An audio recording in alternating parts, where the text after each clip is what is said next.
ओम नमो भगवते वासुदेवाय। ओम नमो भगवते वासुदेवाय। ओम नमो भगवते वासुदेवाय। श्रीमद्भागवतम तृतीय स्कंद अध्याय 9। सृजनशीलता के लिए ब्रह्मा द्वारा स्तुति। ब्रह्मवाच ज्ञातोऽसि मेद्य सुचिरान्ननु देहे भाजां न ज्ञायते भगवतो गतिरित्यवद्यं नान्यत्वदस्ति भगवन्नपि तन्न शुद्धं माया गुणव्यतिकराद्य दुरुर्विभासि। ब्रह्मा ने कहा, हे प्रभु, आज अनेकानेक वर्षों की तपस्या के बाद मैं आपके विषय में जान पाया हूँ। अहो देहधारी जीव कितने अभागे हैं कि वे आपके स्वरूप को जान पाने में असमर्थ हैं। हे स्वामी, आप एकमात्र जानने योग्य तत्व हैं, क्योंकि आपसे परे कुछ भी सर्वोच्च नहीं है। यदि कोई वस्तु आपसे श्रेष्ठ प्रतीत होती भी है तो वह परम पूर्ण नहीं है। आप पदार्थ की सृजनशीलता को प्रकट करके सर्वोपरि रूप में विद्यमान हैं। तात्पर्य, भौतिक शरीरों में बद्ध हुए जीवों की सबसे बड़ी नादानी यह है कि वे दृश्य जगत के परम कारण से अवगत नहीं होते हैं। परम कारण के विषय में भिन्न भिन्न लोगों के भिन्न भिन्न मत होते हैं, किंतु उनमें से कोई भी सही नहीं होता है। एकमात्र परम कारण विष्णु है, किंतु श्री भगवान की मोहिनी शक्ति इसमें आड़े आने वाली बाधा है। श्री भगवान ने भौतिक जगत में अनेकानेक अद्भुत विभ्रांतियों को प्रकट करने में अपनी विस्मयकारी भौतिक शक्ति लगा रखी है। उसी शक्ति से मोहित सारे बद्ध जीव इसीलिए उन परम कारण को जानने में असमर्थ हैं। इसलिए बड़े से बड़े विज्ञानियों तथा दार्शनिकों को अद्भुत नहीं माना जा सकता। वे अद्भुत केवल इसलिए लगते हैं क्योंकि वे श्री भगवान की मोहिनी शक्ति के हाथों के खिलौने हैं। मोहवश सामान्य जन परमेश्वर के अस्तित्व से इनकार करते हैं और मोहिनी शक्ति के व्यर्थ के उत्पादों को परम के रूप में स्वीकार करते हैं। परम कारण श्री भगवान को उनकी अहेतु की कृपा के द्वारा ही जाना जा सकता है, जो ब्रह्मा जैसे शुद्ध भक्तों तथा उनकी गुरु शिष्य परंपरा के शुद्ध भक्तों को प्रदान की जाती है। ब्रह्मा एकमात्र तपस्या करने से ही गर्भोदक्षाय विष्णु का दर्शन कर सके और उस साक्षात्कार के द्वारा ही वे श्री भगवान को यथार्थ रूप में समझ सके। ब्रह्मा श्री भगवान के भव्य सौंदर्य तथा ऐश्वर्य को देखकर अत्यधिक तुष्ट हुए और उन्होंने यह स्वीकार किया कि वे अतुलनीय हैं। एकमात्र तपस्या द्वारा श्री भगवान के सौंदर्य तथा ऐश्वर्य को सराहा जा सकता है, और जब कोई व्यक्ति उस सौंदर्य तथा ऐश्वर्य से अवगत हो जाता है तो वह अन्य किसी वस्तु के द्वारा आकृष्ट नहीं होता। इसलिए पुष्टि श्रीमद् भगवद गीता 2.59 में परम दृष्टा निवर्तते के रूप में हुई है। वे मूर्ख मनुष्य जो श्री भगवान के परम सौंदर्य तथा ऐश्वर्य को खोजने का प्रयास नहीं करते, उन्हें यहाँ पर ब्रह्मा द्वारा धिक्कारा गया है। यह तो अनिवार्य है कि प्रत्येक मनुष्य ऐसे ज्ञान के लिए प्रयत्नशील रहे, और यदि कोई ऐसा नहीं करता तो उसका जीवन व्यर्थ जाता है। भौतिक दृष्टि से कोई भी वस्तु जो कि सुंदर तथा ऐश्वर्यमयी है उन जीवों द्वारा भोगी जाती है जो कौवों के तुल्य हैं। कौवे सदैव फेंके हुए कूड़े से चारा चुगने में लगे रहते हैं, किंतु हंस कौवों से मेल जोल नहीं करते। प्रत्युत वे सुंदर उद्यानों से घिरे कमल के फूलों से युक्त पारदर्शी सरोवरों में आनंद लेते हैं। कौवे तथा हंस दोनों ही जन्म से पक्षी हैं, किंतु उनके स्वभाव एक से नहीं होते। रूपम यदेतद् वभोदरधर सोदयेन शश्वन्निवृत्त तमसः सदनुविहाय आदौ गृहीतमवतारशतैकबीजं यन्नाभि पद्म भवनादहमार्विरासम्। मैं जिस रूप को देख रहा हूँ वह शाश्वत रूप से भौतिक कलम से सर्वथा मुक्त है और अंतरंगी शक्ति की अभिव्यक्ति के रूप में भक्तों पर कृपा दिखाने हेतु अवतरित हुआ है। यह अवतार अन्य अनेक अवतारों का उद्गम है, और मैं स्वयं आपसे नाभि रूपी घर से प्रस्फुटित कमल के फूल से उत्पन्न हुआ हूँ। तात्पर्य, ब्रह्मा विष्णु तथा महेश्वर शिव ये तीन देव जो भौतिक प्रकृति के तीन गुणों रजो सतो तथा तमोगुण के अधिष्ठाता हैं, गर्भोदक्षाय विष्णु से उत्पन्न होते हैं, जिनका वर्णन ब्रह्मा यहाँ कर रहे हैं। क्षीरोदक्षाय विष्णु से दृश्य जगत की जीवनावधि में विभिन्न युगों में अनेक विष्णु अवतार विस्तारित होते हैं। इनका विस्तार केवल शुद्ध भक्तों को दिव्य सुख देने हेतु ही होता है। विभिन्न युगों तथा कालों में प्रकट होने वाले श्री विष्णु के अवतारों की तुलना कभी भी बद्ध जीवों से नहीं की जानी चाहिए। विष्णु तत्वों की तुलना ब्रह्मा तथा शिव जैसे देवों से नहीं की जानी चाहिए, न ही वे समान स्तर पर होते हैं। जो भी इनकी तुलना करता है वह पाषंडी कहलाता है। यहाँ पर उल्लेखित तमसः भौतिक प्रकृति है और आध्यात्मिक प्रकृति का तमसः से सर्वथा पृथक अस्तित्व है। इसीलिए आध्यात्मिक प्रकृति अवबोध रस अथवा अवरोध रस कहलाती है। अवरोध का अर्थ है जो पूर्णतया निरस्त करे। अध्यात्म में किसी भी साधन से भौतिक संपर्क की कोई संभावना नहीं रहती। ब्रह्मा पहले जीव हैं और इसलिए वे गर्भोदक्षाय विष्णु के उदर से उत्पन्न कमल के फूल से अपने जन्म का उल्लेख करते हैं। नाता परम यद्वता स्वरूपमानंद मात्राम विकल्पम विद्वर्चः पश्यामि विश्वसृजमेकम विश्वमात्मनम भूतेन्द्रियात्मकमदस्त उपाश्रितोऽस्मि। हे प्रभु, मैं आपके इस सच्चिदानंद रूप से शेष अन्य कोई रूप नहीं देखता। आध्यात्मिक आकाश में आपकी निर्विशेष ब्रह्म ज्योति में ना तो कभी परिवर्तन होता है और ना अंतरंगी शक्ति में कोई ह्यास आता है। मैं आपकी शरण ग्रहण करता हूँ, क्योंकि जहाँ मैं अपने भौतिक शरीर तथा इंद्रियों पर गर्वित हूँ, वहीं आप व्यक्त जगत का कारण होते हुए भी पदार्थ द्वारा अपृष्ट हैं। तात्पर्य, जैसा कि श्रीमद् भगवद गीता 18.55 में कहा गया है, भक्त्या मामते जानाति यावन चापि तत्त्वतः। पूर्ण पुरुषोत्तम परमेश्वर को अंशतः ही जाना जा सकता है, और वह भी एकमात्र भगवत भक्ति की विधि के द्वारा। ब्रह्मा को यह पता चल गया कि परमेश्वर श्री कृष्ण के अनेकानेक शाश्वत ज्ञानमय तथा आनंदमय रूप हैं। उन्होंने ब्रह्म संहिता 5.33 में परमेश्वर गोविंद के ऐसे विचारों का वर्णन निम्नवत किया है। अद्वैतम अच्युतम अनादिम अनंत रूपम आद्यम पुराण पुरुषम नवयौवनम च वेदेषु दुर्लभम दुर्लभमात्म भक्तो गोविंदमादि पुरुषम तम अहं भजामि। मैं उनादि भगवान गोविंद की पूजा करता हूँ जो अद्वैत तथा अच्युत है। यद्यपि वे अनेकानेक रूपों में विस्तार करते हैं, किंतु वे समस्त कारणों के आदि कारण हैं। यद्यपि वे समस्त सबसे पुरातन व्यक्ति हैं, किंतु वृद्धावस्था से प्रभावित रहते हुए वे सदैव तरुण रहते हैं। पूर्ण पुरुषोत्तम भगवान वेदों के किताबी ज्ञान से नहीं जाने जा सकते। उन्हें समझने हेतु मनुष्य को भगवत भक्त के पास जाना पड़ता है। श्री भगवान के यथारूप को समझने का एकमात्र उपाय या तो भगवत भक्ति है या ऐसे भगवत भक्त के पास जाना है जिसके हृदय में श्री भगवान सदैव बसते हैं।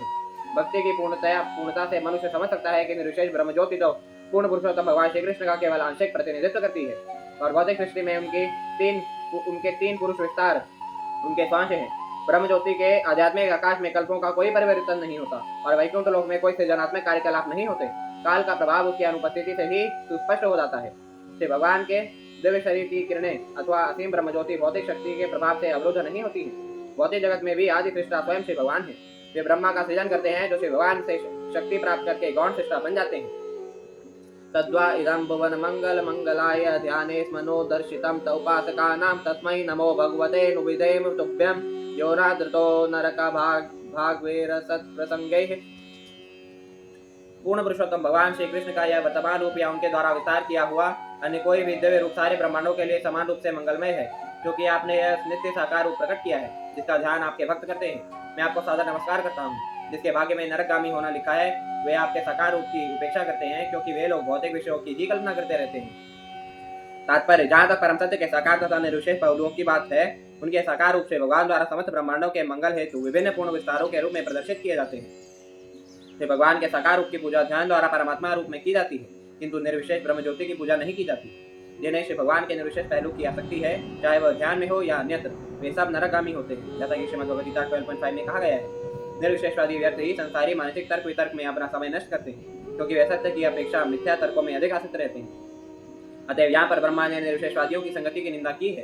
श्री भगवान के समस्त स्वांश समान रूप से शक्तिमान होते हैं, जैसे कि ब्रह्म संहिता 5.46 में पुष्टि की गई है। दीपार्चिरेव हि दशांतरम व्युपेत्य दीपायते विवृत हेतु समान धर्मा यस्तादृगेव हि च विष्णु तया विभाति गोविंदम आदि पुरुषम तमहं भजामि। श्री भगवान अपना विस्तार उसी तरह करते हैं जिस तरह अग्नि की लपटें एक के बाद दूसरे में फैलती हैं। यद्यपि मूल ज्योति अर्थात भगवान श्री कृष्ण को परम पुरुष गोविंद के रूप में स्वीकार किया जाता है, किंतु राम, नरसिंह तथा वराह जैसे अन्य सारे विस्तार श्री भगवान के ही समान शक्तिशाली होते हैं। ऐसे समस्त विस्तारित रूप दिव्य होते हैं। श्रीमद् भागवतम के प्रारंभ में यह स्पष्ट किया गया है कि परम सत्य भौतिक स्पर्श से नित्य अकलुषित होते हैं।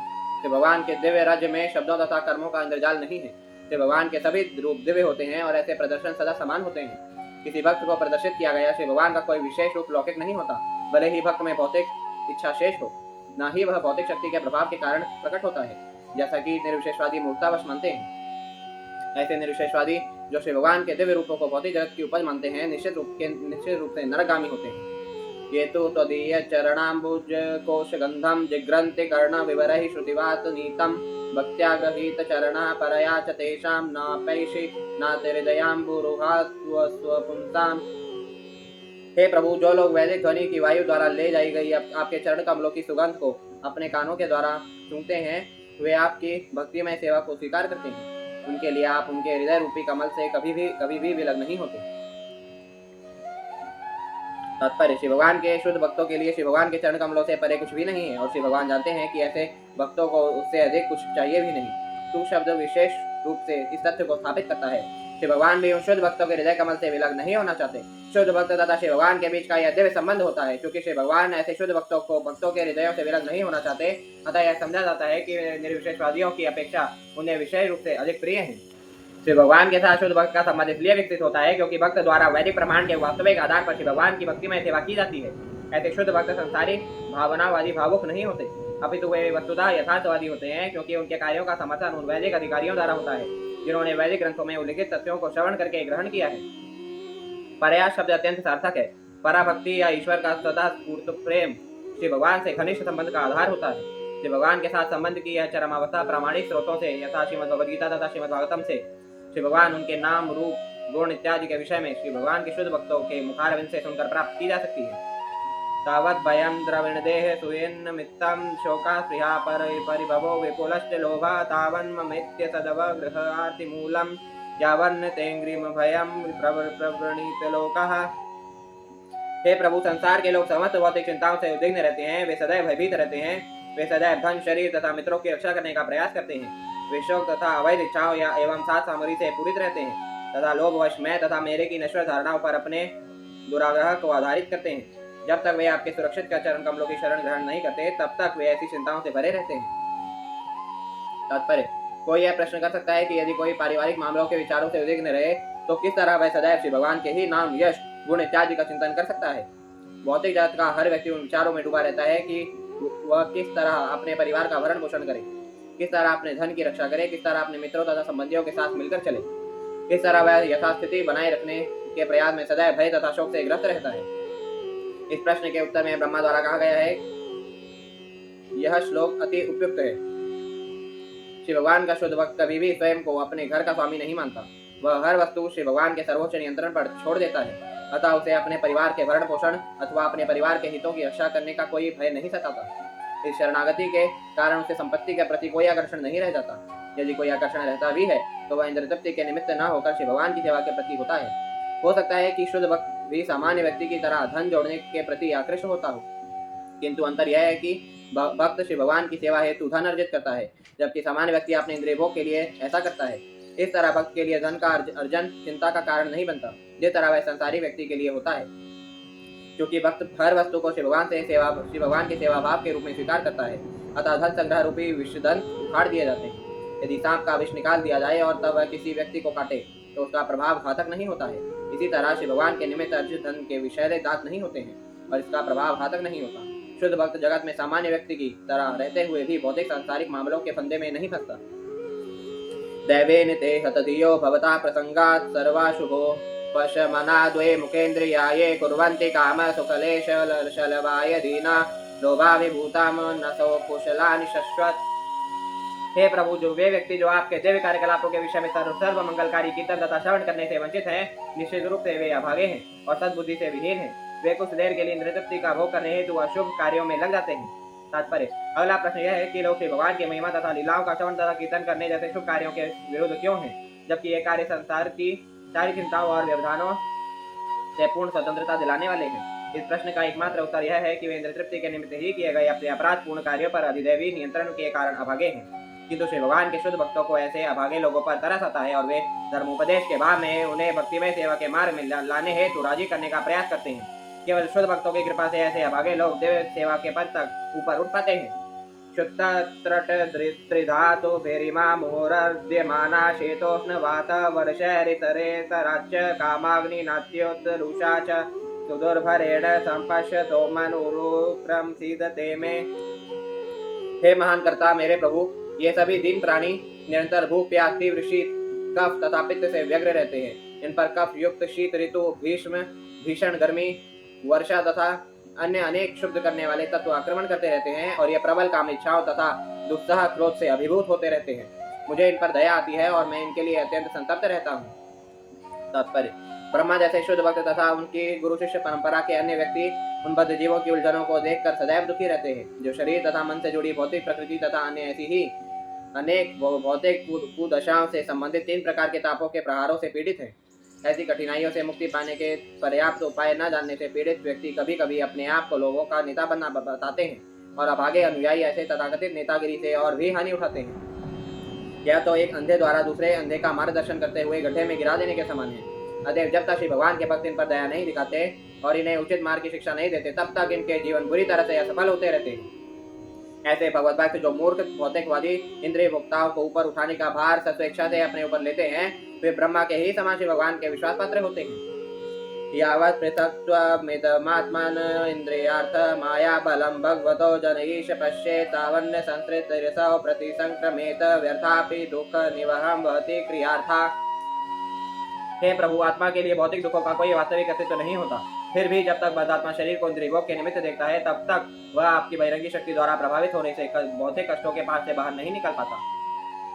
तात्पर्य: भौतिक जगत में जीव का सारा कष्ट यह है कि उसे जीवन के स्वतंत्र होने की धारणा है। वह बद्ध तथा मुक्त दोनों ही दशाओं में सदैव परमेश्वर के नियमों पर आश्रित रहता है। किंतु बहिरंगी शक्ति के प्रभाव से बद्धात्मा अपने आप को परमेश्वर की सर्वोपरिता से मुक्त स्वतंत्र मानता है। उसकी स्वाभाविक स्थिति तो परमेश्वर की इच्छा से अपने आप को जोड़ना है, किंतु जब तक वह ऐसा नहीं करता तब तक उसका भवबंधन की बेड़ियों में जकड़ा रहना निश्चित है। जैसा कि श्रीमद् भगवद गीता 2.55 में कहा गया है, प्रजहाति यदा कामान सर्वान पार्थ मनोयततान। उसे मनोरथ द्वारा तैयार की गई सभी प्रकार की योजनाओं का परित्याग करना होता है। जीव को अपने आप को परमेश्वर की इच्छा के साथ जोड़ना होता है। इससे भौतिक अस्तित्व पाश के से निकलने में उसे सहायता मिलेगी। अप्रेतार्थ करना निशि निशया नाना मनोरथ दिया क्षण भग्न निद्रा देवा हतार्थ रचना ऋषयोपि देव युष्मत् प्रसंग विमुखा इह संतरन्ति। ऐसे अभक्त गण अपनी इंद्रियों को अत्यंत कष्टप्रद तथा विस्तृत कार्यों में लगाते हैं और रात में उनिद्र रोग से पीड़ित रहते हैं, क्योंकि उनकी बुद्धि विविध मानसिक तर्क वितर्कों के कारण उनकी नींद को लगातार भंग करती रहती है। वे अति मानवीय शक्ति द्वारा अपनी विविध योजनाओं में हताश कर दिए जाते हैं। यहाँ तक कि बड़े बड़े ऋषि मुनि यदि आपकी दिव्य कथाओं से विमुख रहते हैं तो वे भी भौतिक जगत में ही चक्कर लगाते रहते हैं।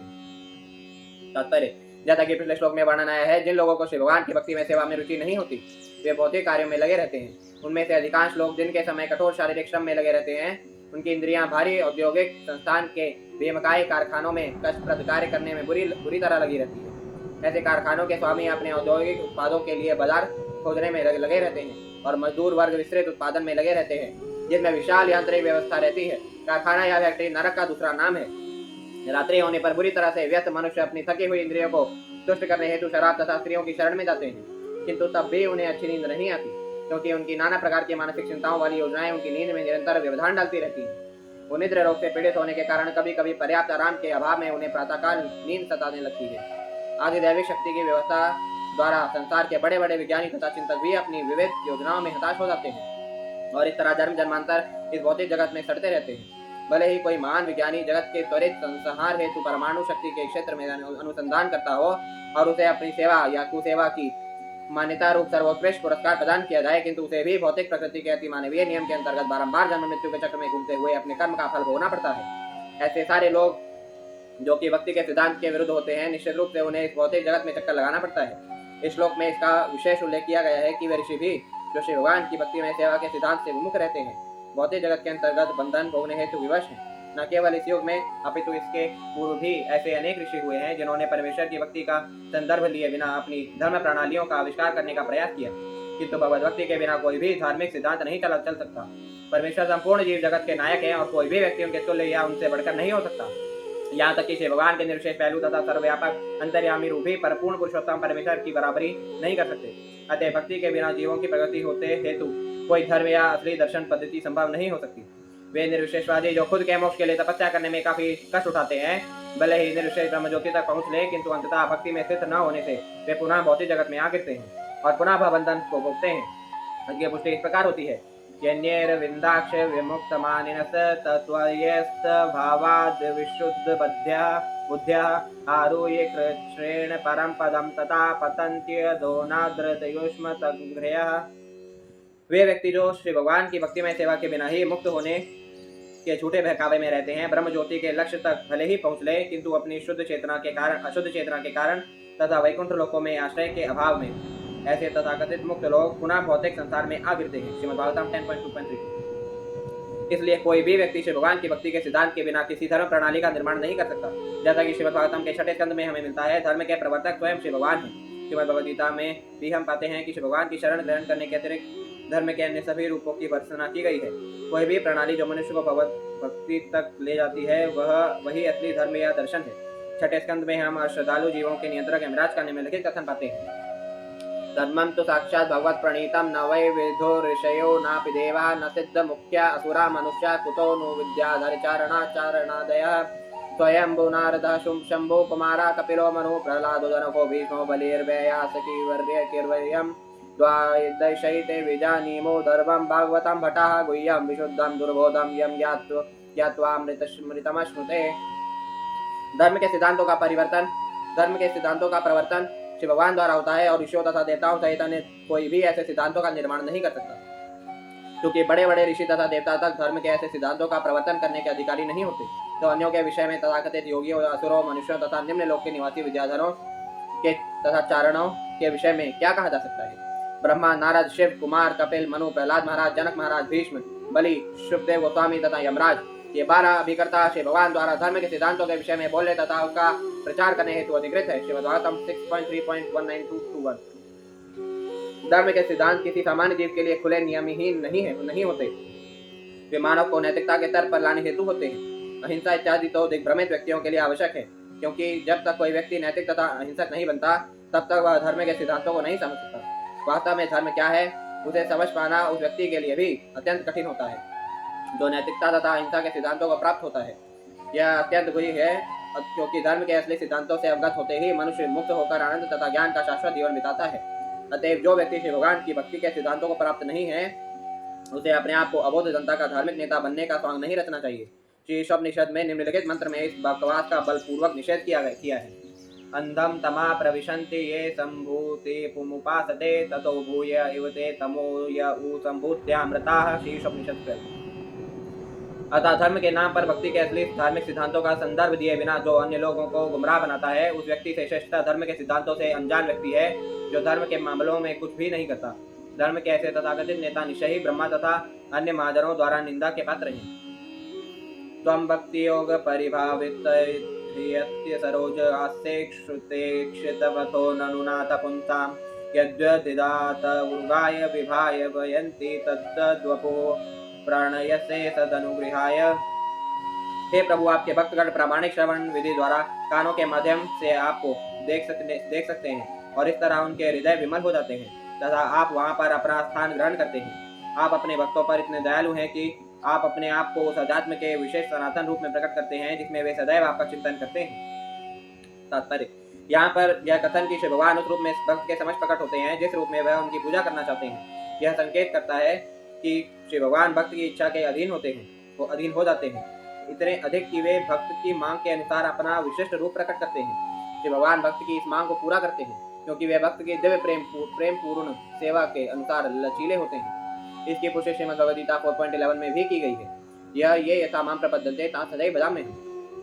किंतु हमें ध्यान रखना चाहिए कि श्री भगवान कभी भी भक्त के आदेश वाहक नहीं होते। इस श्लोक में इसका विशेष उल्लेख हुआ है। त्वं भक्ति योग परिभावित, यह उस दक्षता का सूचक है जो श्री भगवान की परिपक्व प्रेमाभक्ति संपन्न करने से प्राप्त की जाती है। यह प्रेमावस्था श्रद्धा से प्रेम की क्रमशः विकास विधि द्वारा प्राप्त की जाती है। श्रद्धा से मनुष्य प्रामाणिक भक्तों की संगति करता है और ऐसी संगति से वह प्रामाणिक भक्ति में सेवा में संलग्न हो सकता है, जिसमें उचित दीक्षा तथा शास्त्र द्वारा संस्कृत मूल भक्ति में कार्यों की संपन्नता निहित रहती है। इसे यहाँ पर श्रुतेक्षित शब्द द्वारा स्पष्ट रूप से सूचित किया गया है। श्रुतेक्षित मार्ग में उन प्रामाणिक भक्तों से सुनना होता है जो वैदिक ज्ञान में पारंगत होते हैं और संसारी आवेश से मुक्त होते हैं। इस प्रामाणिक श्रवण विधि से नव जिज्ञासु भक्त समस्त भौतिक गंदगी से रहित हो जाता है और इस तरह वह श्री भगवान के अनेक दिव्य रूपों में से किसी एक के प्रति अनुरक्त हो जाता है जिनका वेदों में वर्णन हुआ है। श्री भगवान के किसी विशेष रूप के प्रति भक्त की यह आसक्ति स्वाभाविक प्रवृत्ति के कारण होती है। प्रत्येक जीव मूलतः किसी विशेष प्रकार की दिव्य सेवा के साथ जुड़ा हुआ होता है क्योंकि वह श्री भगवान का नित्यदास है। चैतन्य महाप्रभु कहते हैं कि जीव पूर्ण पुरुषोत्तम भगवान श्री कृष्ण का नित्यदास है, अतः हर जीव का श्री भगवान के साथ एक विशेष प्रकार का नित्यदास का संबंध होता है। यह विशेष आसक्ति श्री भगवान की वैधि भक्ति के अभ्यास से जागृत होती है और इस तरह भक्त श्री भगवान के नित्य रूप के साथ उसी तरह जुड़ जाता है जिस तरह की पहले से ही शाश्वत रूप से जुड़ा हुआ व्यक्ति होता है। श्री भगवान के ऐसे विशेष रूप के प्रति यह आसक्ति स्वरूप सिद्धि कहलाती है। श्री भगवान शुद्ध भक्त के इच्छित नित्य रूप में भक्त के हृदय कमल में स्थित हो जाते हैं और इस तरह श्री भगवान भक्त से विलग नहीं होते, जैसे कि पिछले श्लोक में पुष्टि की गई है। किंतु श्री भगवान किसी आकस्मिक या अप्रामाणिक पूजक के समक्ष अपना उद्घाटन नहीं करते। इसकी पुष्टि श्रीमद् भगवद गीता 7.25 में हुई है। नाहम प्रकाशः सर्वस्य योग माया समावृतः। प्रत्युत श्री भगवान अपनी योग माया द्वारा उन भक्तों या आकस्मिक भक्तों से अपने आप को गोपित रखते हैं जो अपनी इंद्रिय की सेवा में लगे होते हैं। श्री भगवान कभी भी उन छद्म भक्तों को दृष्टिगोचर नहीं होते जो ब्रह्मांड का भार संभालने वाले देवताओं की पूजा करते हैं। निष्कर्ष यह निकलता है कि श्री भगवान कभी छद्म भक्त के आदेश वाहक नहीं बन सकते, अपितु वे शुद्ध अबद्ध भक्त की इच्छाओं को पूरा करने हेतु सदैव तैयार रहते हैं, जो समस्त प्रकार के भौतिक दूषण से रहित होता है। नाति प्रसीदति तथोपचितोपचारैराराधितः सुरगणैरिति बद्ध कामै यत्सर्वभूत दया सदलभ्यएको नाना जनेष्व विवहिता सुहृदंतरात्मा। हे प्रभु, आप उन देवताओं की पूजा से बहुत अधिक तुष्ट नहीं होते जो आपकी पूजा अत्यंत आडंबर पूर्ण ढंग से तथा विविध साथ सामग्री के साथ करते तो हैं, किंतु भौतिक लालसाओं से भरे होते हैं। आप हर एक के हृदय में परमात्मा के रूप में अपनी अहेतु की कृपा दर्शाने हेतु स्थित रहते हैं और आप नित्य शुभ चिंतक हैं, किंतु आप अभक्तों के लिए उपलब्ध नहीं हैं। तात्पर्य, भौतिक मामलों के लिए नियुक्त प्रशासक देवलोक के देवता भी शिव भगवान के भक्त हैं, किंतु इसी के साथ उनमें भौतिक ऐश्वर्य तथा इंद्र तृप्ति के लिए इच्छाएं होती हैं। शिव भगवान इतने दयालु हैं कि वे उन्हें उनकी इच्छा से भी अधिक समस्त प्रकार का भौतिक सुख प्रदान करते हैं, किंतु वे उनसे तुष्ट नहीं रहते, क्योंकि वे शुद्ध भक्त नहीं हैं। शिव भगवान यह नहीं चाहते कि उनके असंख्य पुत्रों जीवों में कोई भी तीन तापों वाले भौतिक जगत में रहकर जन्म, मृत्यु, बुढ़ापा तथा रोग के भौतिक कष्टों को लगातार सहता रहे। स्वर्गलोक के देवता तथा इस ग्रह के अनेक भक्त भी भौतिक जगत में भगवत भक्त बने रहकर भौतिक सुख का लाभ उठाना चाहते हैं। वे जीवन के निम्न पद पर आ गिरने का जोखिम उठाकर ऐसा करते हैं, जिससे शिव भगवान उनसे असंतुष्ट रहते हैं। शुद्ध भक्तों को न तो किसी भौतिक भोग की आकांक्षा रहती है, न ही वे उससे विमुख रहते हैं। वे शिव भगवान की इच्छाओं से अपनी इच्छाओं को पूर्ण रूप से जोड़ देते हैं और अपने खुद के लिए वे कुछ भी नहीं करते। इसका उत्तम उदाहरण अर्जुन है। अर्जुन अपनी भावनाओं से पारिवारिक स्नेहवश युद्ध नहीं करना चाहता था, किंतु श्रीमद् भगवद गीता सुनने के बाद उसने शिव भगवान की इच्छा के लिए लड़ना स्वीकार किया। अतः शिव भगवान शुद्ध भक्तों से अत्यधिक संतुष्ट रहते हैं, क्योंकि वे अपनी इंद्रिय तृप्ति के लिए कर्म न करके एकमात्र शिव भगवान की इच्छा के अनुसार कर्म करते हैं।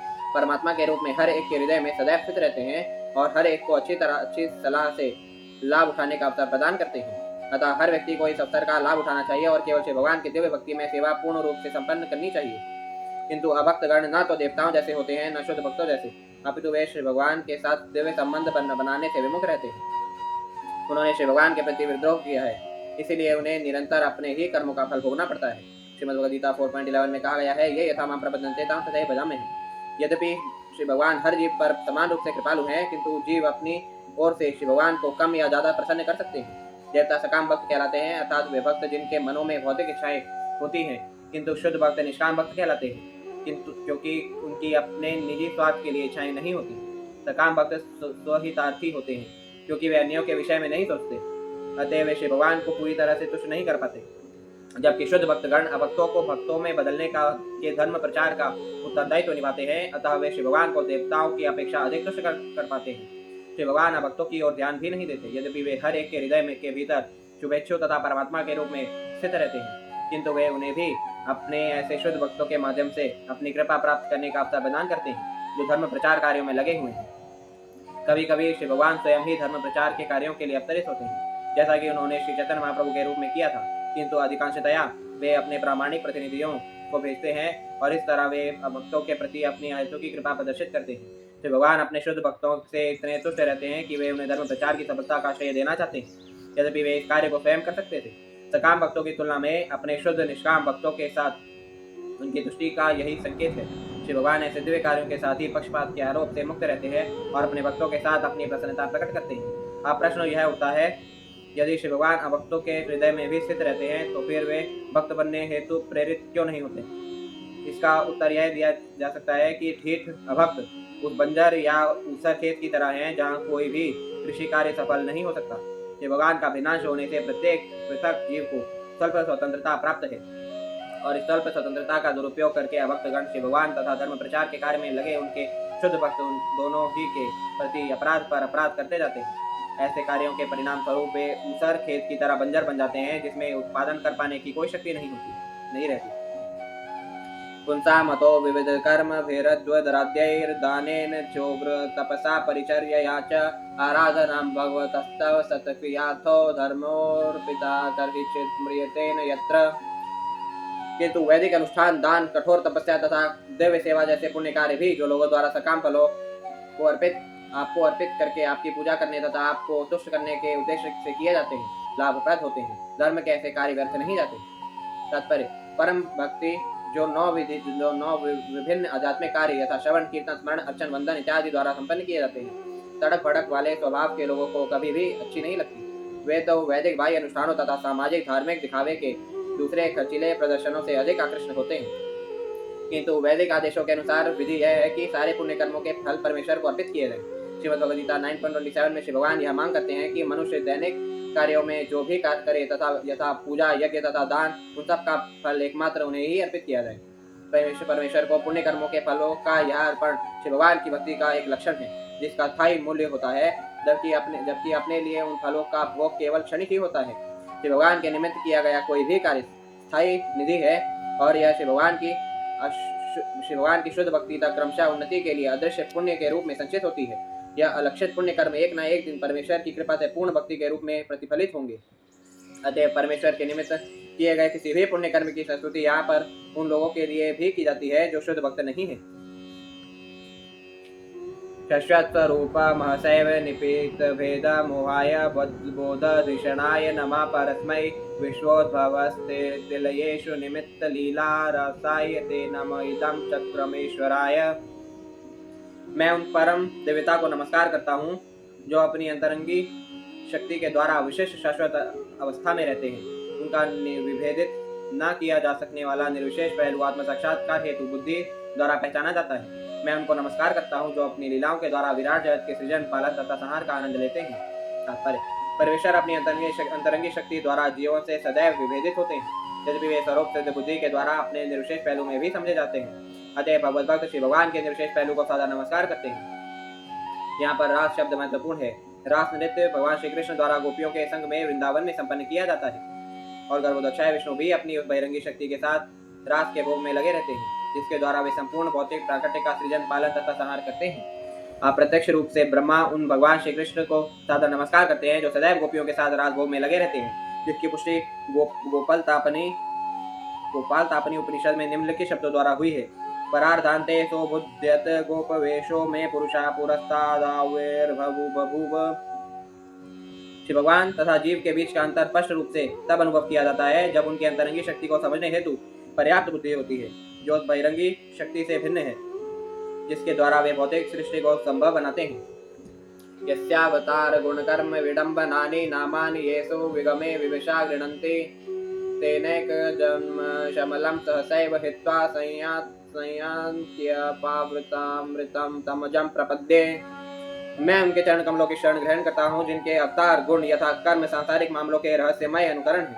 जो व्यक्ति जीवन को छोड़ते समय अनजाने में भी उनके दिव्य नाम का आवाहन करता है, उसके जन्म जन्म के पाप तुरंत धुल जाते हैं और वह उन श्री भगवान को निश्चित रूप से प्राप्त करता है। तात्पर्य, पूर्ण पुरुषोत्तम भगवान के अवतारों के कार्यकलाप एक प्रकार से उन कार्यों के अनुकरण हैं जो भौतिक जगत में चलते रहते हैं। वे मंच पर अभिनेता के समान हैं। अभिनेता मंच पर राजा के कार्यकलापों की नकल उतारता है, यद्यपि वह सचमुच में राजा नहीं होता। इसी तरह जब श्री भगवान अवतरित होते हैं तो वे ऐसी भूमिकाओं का अनुकरण करते हैं जिनसे उन्हें कुछ भी लेना देना नहीं होता। श्रीमद् भगवद गीता 4.14 में कहा गया है कि श्री भगवान को उन कार्यों से कुछ भी लेना देना नहीं होता जिनमें वे लगे हुए प्रतीत होते हैं। नमाम कर्माणि लिम्पन्ति न मे कर्मफल स्पृहा। श्री भगवान सर्वशक्तिमान हैं। वे अपनी इच्छा मात्र से कोई भी कार्य अथवा प्रत्येक कार्य कर सकते हैं। जब वे भगवान श्री कृष्ण के रूप में प्रकट हुए तब उन्होंने यशोदा तथा नंद के पुत्र के रूप में भूमिका निभाई और उन्होंने गोवर्धन पर्वत उठाया। यद्यपि पर्वत उठाना उनका कार्य नहीं है, वे अपनी इच्छा मात्र से लाखों गोवर्धन पर्वतों को उठा सकते हैं। उन्हें अपने हाथ से उसे उठाने की आवश्यकता नहीं है, किंतु वे इसे उठाकर सामान्य जीव का अनुकरण करते हैं और साथ ही वे अपनी आदिदैविक शक्ति को दिखाते हैं। इस तरह उनको गोवर्धनधारी नाम से भी पुकारा जाता है। अतः उनके अवतार रूप के कार्य और भक्तों के प्रति उनका पक्षपात अनुकरण मात्र है। जिस तरह की मंच के दक्ष अभिनेता का वश होता है, किंतु उस रूप में उनके सारे कार्य सर्वशक्तिमान के होते हैं और पूर्ण पुरुषोत्तम भगवान के अवतारों के ऐसे कार्यों का स्मरण उतना ही शक्तिशाली होता है जितना कि साक्षात उनका। अजामिल ने अपने पुत्र नारायण के नाम को पुकार करके भगवान नारायण के पवित्र नाम का स्मरण मात्र किया था और इससे उसे जीवन की सर्वोच्च सिद्धि प्राप्त करने का पूरा अवसर प्राप्त हो गया। यो वा अहं च गिरीशश्च विभो स्वयं च स्थित्यद्भुत व प्रलयत् हेतव आत्ममूलं विद्वा त्रिपाद्वृदयेक पुरो प्ररोहस्तस्मै नमो भगवते भुवनोद्रुमाय। आप श्री भगवान ग्रह मंडल रूपी वृक्ष की जड़ हैं। यह वृक्ष सर्वप्रथम भौतिक प्रकृति को 3 तनों के रूप में मुझ शिव तथा सर्वशक्तिमान आपके रूप में सृजन पालन तथा संहार के लिए भेद कर निकला है और मैं और हम तीनों से अनेक शाखाएं निकल आई हैं। अतः मैं विश्व प्रकट के वृक्ष रूपी आपको सादर नमस्कार करता हूँ। तात्पर्य, दृश्य जगत मोटे तौर पर 3 लोकों उच्चतर, निम्न तथा मध्य में विभाजित है और तब परम मूल रूप श्री भगवान के प्राकट्य से यह विराट जगत 14 लोकों में फैल जाता है। भौतिक प्रकृति जो व्यक्त जगत का कारण प्रतीत होती है, वे केवल कारण अथवा श्री भगवान की शक्ति है। इसकी पुष्टि श्रीमद् भगवद गीता 9.10 में हुई है। मया दक्षिण प्रकृति सुयते सचराचरम। केवल श्री भगवान के अधिक्षण में भौतिक प्रकृति समस्त सृजन पालन तथा संहार का कारण प्रतीत होती है। श्री भगवान पालन, सृजन तथा संहार के लिए अपना विस्तार क्रमशः विष्णु, ब्रह्मा तथा शिव इन 3 रूपों में करते हैं। प्रकृति के 3 गुणों के नियंत्रण के इन 3 प्रमुख अभिकर्ताओं में विष्णु सर्वशक्तिमान है। यद्यपि वे भौतिक प्रकृति में पालन के निमित्त हैं, किंतु वे भौतिक प्रकृति के नियमों द्वारा नियंत्रित नहीं होते। अन्य 2 ब्रह्मा तथा शिव यद्यपि लगभग विष्णु जितने ही शक्तिशाली हैं, किंतु वे शिव भगवान की भौतिक शक्ति के अधीन होते हैं। भौतिक प्रकृति के कई विभागों को अनेक ईश्वरों द्वारा नियंत्रण किए जाने की विचारधारा मूर्ख सर्वात्मवादी के मन की गंदी उपज है। ईश्वर अद्वैत है और वे समस्त कारणों के आदि कारण हैं। जिस तरह सरकारी कामकाज के अनेक विभागीय अध्यक्ष होते हैं, उसी तरह ब्रह्मांड के कामकाज की व्यवस्था के लिए अनेक अध्यक्ष होते हैं। निर्विशेषवादी कम बुद्धि के कारण सब चीज जो रूप में है, उनके उस रूप में किए जाने वाले व्यक्तिगत प्रबंध के विषय में मानता नहीं है। किंतु इस श्लोक में यह स्पष्ट बताया गया है कि हर वस्तु साकार है और कुछ भी निराकार या निर्विशेष नहीं है। प्रस्तावना में हम पहले ही इस बात की व्याख्या कर चुके हैं कि और इस श्लोक में इसकी पुष्टि की गई है। भौतिक जगत रूपी वृक्ष का वर्णन श्रीमद् भगवद गीता में 15वें अध्याय में उस अश्वत्थ वृक्ष के रूप में हुआ है जिसकी जड़ें ऊपर को हैं। जब हम किसी जलाशय के तटवर्ती वृक्ष के प्रतिबिंब को देखते हैं तो हमें ऐसे ही वृक्ष का वास्तविक अनुभव होता है। जल में वृक्ष का प्रतिबिंब इसकी ऊर्ध्वमुखी जड़ों से नीचे लटकता प्रतीत होता है। यहाँ जिस सृष्टि रूपी वृक्ष का वर्णन हुआ है वह सत्य का प्रतिबिंब मात्र है और यह सत्य पर ब्रह्म और श्री विष्णु है।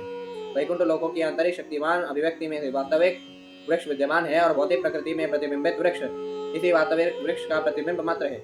निर्विशेषवादियों का यह सिद्धांत कि ब्रह्म समस्त विविधता से शून्य होता है झूठा है, क्योंकि श्रीमद् भगवद गीता में वर्णित प्रतिबिंबित वृक्ष वास्तविक वृक्ष के बिना विद्यमान नहीं रह सकता। वास्तविक वृक्ष आध्यात्मिक प्रकृति के नित्य अस्तित्व में स्थित रहता है, जो दिव्य विविधता से पूर्ण है और भगवान श्री विष्णु उस वृक्ष के भी मूल हैं। वास्तविक तथा मिथ्या दोनों ही वृक्षों के मूल वही श्री भगवान है, लेकिन मिथ्या वृक्ष वास्तविक वृक्ष का विकृत प्रतिबिंब मात्र है। यहाँ पर ब्रह्मा अपनी ओर से तथा शिव की ओर से वास्तविक वृक्ष रूप श्री भगवान को नमस्कार कर रहे हैं।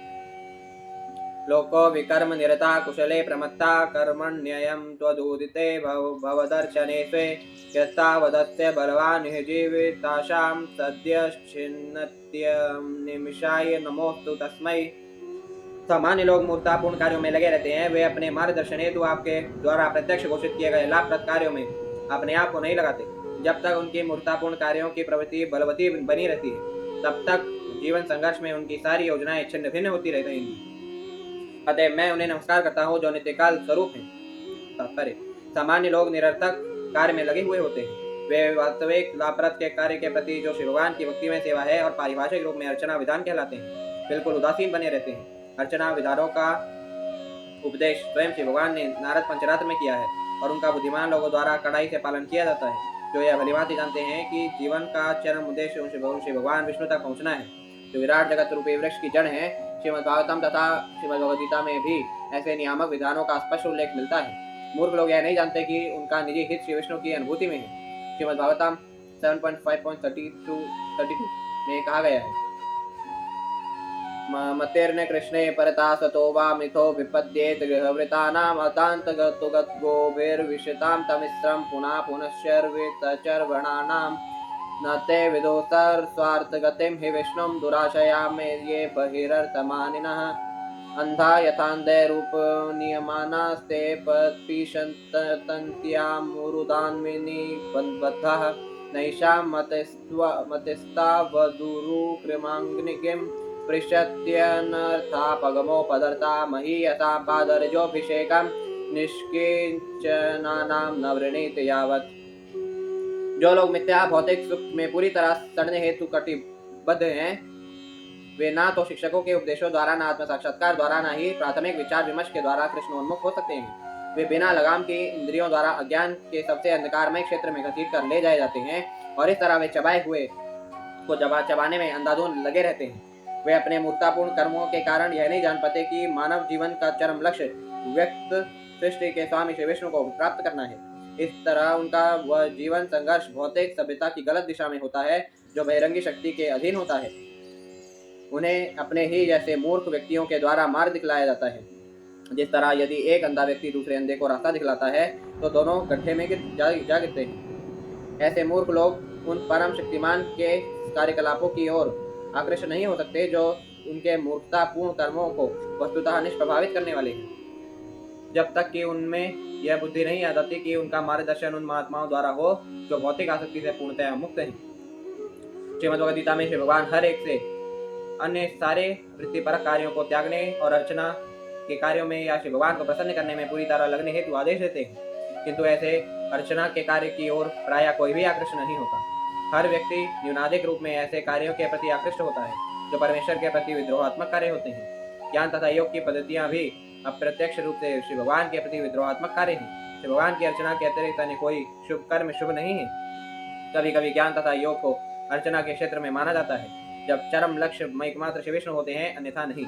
निष्कर्ष यह है कि एकमात्र श्री भगवान के भक्त ही मोक्ष के योग्य प्रामाणिक मानव हैं। अन्य लोग व्यर्थ ही बिना किसी लाभ के जीवन संघर्ष में रत हैं। यस्माद्विभेम्यहमपि द्विपरार्थ धिष्ण्य मध्यासिता सकल लोक नमस्कृतं यत् तेपे तपो बहुसवो वरुरुत्समानस्तस्मै नमो भगवते धीमकाय तुभ्यम्। हे प्रभु, मैं आपको सादर नमस्कार करता हूँ जो अथक काल तथा समस्त यज्ञों के भोक्ता है। यद्यपि मैं ऐसे स्थान में स्थित हूँ जो दो परार्धों की अवधि तक विद्यमान रहेगा, और यद्यपि मैं ब्रह्मांड के अन्य सभी लोगों का अगुआ हूँ, और यद्यपि मैंने आत्म साक्षात्कार हेतु अनेक वर्षों तक तपस्या की है, फिर भी मैं आपको नमस्कार करता हूँ। तात्पर्य: ब्रह्मा ब्रह्मांड के महानतम पुरुष है क्योंकि उनकी आयु सबसे लंबी है। वे अपने तप, प्रभाव, प्रतिष्ठा इत्यादि के कारण सर्वाधिक सम्माननीय पुरुष हैं, फिर भी वे श्री भगवान के को सादर नमस्कार करते हैं। अतः अन्य सारे लोग जो ब्रह्मा के पद से बहुत ही नीचे हैं, उनके लिए यह अनिवार्य है कि वे उन्हीं की तरह कर्तव्य समझकर उन्होंने जैसा किया ऐसा करें और श्री भगवान को नमस्कार करें। तिर्यंग मनुष्य विबुधा दिशो जीवयोनिष्वात्मैच्छयात्मकृत सेतु परिप्सयायः प्रेमे निरस्त विषयोप्यवरुद्ध देहस्तस्मै नमो भगवते पुरुषोत्तमाय। हे प्रभु, आप अपनी दिव्य लीलाएं संपन्न करने हेतु स्वेच्छा से विविध योनियों में मनुष्यतर पशुओं में तथा देवताओं में प्रकट होते हैं। आप भौतिक कलमश से तनिक भी प्रभावित नहीं होते। आप धर्म के अपने सिद्धांतों के दायित्वों को पूरा करने हेतु ही आते हैं। अतः हे परमेश्वर, ऐसे विभिन्न रूपों को प्रकट करने हेतु मैं आपको नमस्कार करता हूँ।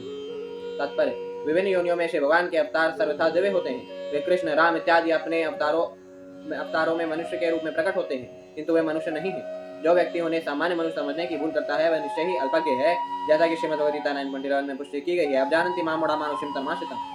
यही सिद्धांत भी लागू होता है जब वे शुकर या मत्स्य के रूप में अवतरित होते हैं। ये श्री भगवान के दिव्य रूप हैं जो उनके निजी इच्छा तथा लीलाओं की कुछ आवश्यकताओं के अंतर्गत ही प्रकट होते हैं। वे ऐसे दिव्य रूपों का प्राकट्य अपने भक्तों को प्रोत्साहित करने हेतु ही करते हैं। जब उन्हें अपने भक्तों का उद्धार करने तथा अपने सिद्धांतों को बनाए रखने की आवश्यकता होती है, तब उनके विविध अवतार प्रकट होते हैं। यो विद्ययानोपतोऽपि दशार्थ वृत्त्या निद्रामुवाह जठरी कृतलोक यात्रा अंतर्जले हित कशिपुस्पर्शानुकूलां भीमोर्मिमालिनी जनस्य सुखं विवृण्वन्। हे प्रभु, आप उस प्रलयकालीन जल में शयन करने का आनंद लेते हैं जहाँ प्रचंड लहरें उठती रहती हैं, और बुद्धिमान लोगों को अपनी नींद का सुख दिखाने हेतु आप सर्पों की शैया का आनंद भोगते हैं। उस काल में ब्रह्मांड के सारे लोग आपके उदर में स्थित रहते हैं। तात्पर्य: ऐसे लोग जो अपनी शक्ति की सीमा से परे कुछ भी नहीं सोच पाते, कुएं में उन मेंढकों के समान है जो विशाल प्रशांत महासागर की लंबाई चौड़ाई की कल्पना नहीं कर सकते। ऐसे लोग जब यह सुनते हैं कि श्री भगवान तो ब्रह्मांड के विशाल सागर में अपनी शैया पर शयन करते हैं, तो वे इसे गप मान बैठते हैं। उन्हें आश्चर्य होता है कि कोई किस तरह पानी में लेटकर सुखपूर्वक हो सकता है, किंतु थोड़ी सी बुद्धि लगाने पर इस मूर्खतापूर्ण आश्चर्य को कम किया जा सकता है। समुद्र की तली में ऐसे कई विविध जीव हैं जो भोजन करने, सोने, रक्षा करने तथा संभोग करने जैसे भौतिक शारीरिक कार्यों में का भी आनंद ले लेते हैं।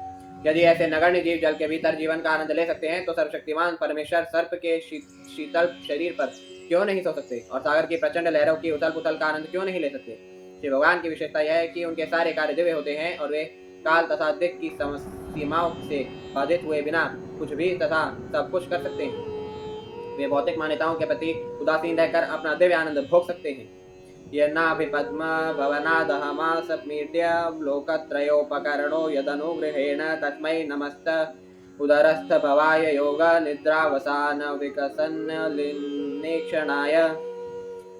हे मेरी पूजा के लक्ष्य, मैं आपकी कृपा से ब्रह्मांड की रचना करने हेतु आपके कमलनाभि रूपी घर से उत्पन्न हुआ हूँ। जब आप नींद का आनंद ले रहे थे, तब ब्रह्मांड के ये सारे लोग आपके दिव्य उदर के भीतर स्थित थे। अब आपकी नींद टूटी है तो आपके नेत्र प्रातः काल में खिलते हुए कमलों की तरह खुले हुए हैं। तात्पर्य: ब्रह्मा हमें प्रातः 4 बजे से सायंकाल 10 बजे तक के अर्चा विधान के शुभारंभ की शिक्षा दे रहे हैं। भक्त को प्रातः काल जल्दी अपने बिस्तर से उठकर शिव भगवान की प्रार्थना करनी होती है और प्रातःकालीन मंगल आरती करने के अन्य विधि विधान पूरे करने होते हैं। अभक्त मूर्खजन अर्चना की महत्ता न समझ सकने के कारण इन विधि विधानों की आलोचना करते हैं, किंतु उन्हें यह नहीं दिखता कि शिव भगवान भी स्वेच्छा से सोते हैं। सर्वोपरि की निर्विशेष धारणा भक्ति मार्ग के लिए इतनी बाधक है कि ढीठ अभक्तों के संग रह पाना अत्यंत कठिन है, क्योंकि वे सदैव भौतिक अवधारणाओं के अनुसार ही सोचते हैं। निर्विशेषवादी सदैव उल्टा सोचते हैं। वे सोचते हैं कि चूंकि पदार्थ के रूप में इसीलिए आत्मा रूप विहीन होगा। चूंकि पदार्थ में निद्रा है अतः आत्मा में निद्रा नहीं हो सकती, और चूंकि अर्चना में अर्चा विग्रह की निद्रा को स्वीकार किया जाता है अतः अर्चना माया है। ये समस्त विचार मूलतः भौतिक है। सकारात्मक रूप से सोचना या नकारात्मक रूप से सोचना दोनों भौतिकता ही है। वेदों के श्रेष्ठ स्रोत से स्वीकार किया गया ज्ञान मानक होता है। श्रीमद्भागवतम के इन श्लोकों में अर्चना की संस्तुति की गई है। सृजन का कार्य अपने हाथों में लेने से पूर्व ब्रह्मा ने देखा कि शिव भगवान प्रलयकालीन जल की लहरों में सर्प की शैया पर सो रहे हैं। इसलिए शयन करना शिव भगवान की अंतरंगी शक्ति में निहित रहता है, और शिव भगवान के शुद्ध भक्तगण यथा ब्रह्मा तथा उनकी परंपरा के भक्त इससे इनकार नहीं करते। यहाँ यह स्पष्ट कहा गया है कि शिव भगवान जल की प्रचंड लहरों के बीच अतीव सुखपूर्वक सो रहे थे, जिसके द्वारा वे यह दिखाना चाह रहे थे कि वे अपनी दिव्य इच्छा से कुछ भी कर सकते हैं और किसी भी उपस्थिति में उन्हें विघ्न नहीं पहुंचता है। मायावादी इस भौतिक अनुभव से परे सोच ही नहीं सकता, अतः वह शिव भगवान की पानी में सोने की क्षमता को नकारता है। उसका दोष यह है कि वह शिव भगवान की तुलना अपने से करता है, और वह तुलना भी एक भौतिक सोच है। तमत मायावादी दर्शन मूलतः भौतिक है, क्योंकि यह नेति यह नहीं वह नहीं पर आधारित है। ऐसे विचार से किसी को पूर्ण पुरुषोत्तम भगवान को यथार्थ रूप में जानने का अवसर प्राप्त नहीं हो सकता। सोयम समस्त जगतां सूयतेक आत्मा सत्वेन यन्मृडयते भगवान भगेन तेनैव मे दृशमनुस्पृशताद्यथाहं तृक्ष्यामि पूर्ववदिदं प्रणत प्रियोऽसौ। परमेश्वर मुझ पर कृपालु हो। वे इस जगत में सारे जीवों के एकमात्र मित्र तथा आत्मा है, और वे अपने 6 ऐश्वर्यों द्वारा जीवों के चरम सुख हेतु इन सबों का पालन पोषण करते हैं। वे मुझ पर कृपालु हो, जिससे मैं पहले की तरह सृजन करने की आत्म परीक्षण शक्ति से युक्त हो सकूं, क्योंकि मैं भी उन शरणागत जीवों में से एक हूँ जो श्री भगवान को प्रिय हैं। तात्पर्य: भगवान पुरुषोत्तम अर्थात श्री कृष्ण दिव्य तथा भौतिक दोनों ही जगतों में सबके पालन करता है। वे सबके जीवन तथा मित्र हैं, क्योंकि जीवों तथा श्री भगवान के बीच शाश्वत सहज स्नेह तथा प्रेम होता है। वे सबके एकमात्र मित्र तथा हितैषी हैं, और वे अद्वितीय हैं। श्री भगवान अपने 6 दिव्य ऐश्वर्यों द्वारा सर्वत्र समस्त जीवों का पालन करते हैं, जिसके कारण वे भगवान अथवा पूर्ण पुरुषोत्तम परमेश्वर कहलाते हैं। ब्रह्मा ने श्री भगवान की कृपा पाने हेतु प्रार्थना की, जिससे वे पहले की तरह ब्रह्मांड का सृजन करने में समर्थ हो सके। केवल श्री भगवान की हेतु की कृपा से वे मरीचि तथा श्री नारद मुनि जैसी भौतिक तथा आध्यात्मिक विभूतियों का सृजन कर सके। ब्रह्मा ने श्री भगवान से प्रार्थना की, क्योंकि शरणागत के प्रति वे अति प्रिय रहते हैं। शरणागत आत्मा श्री भगवान के अतिरिक्त अन्य किसी को नहीं जानता, अतः श्री भगवान उसके प्रति अति वत्सल रहते हैं। एषे प्रपन्न वरदो रमयात्म शक्त्या यद्यत् करिष्यति गृहीत गुणावतारः तस्मिन् स्वविक्रममिदं स्वसृजोतोऽपि चेतो युञ्जीत कर्म शमलं च यथा विजय्याम्।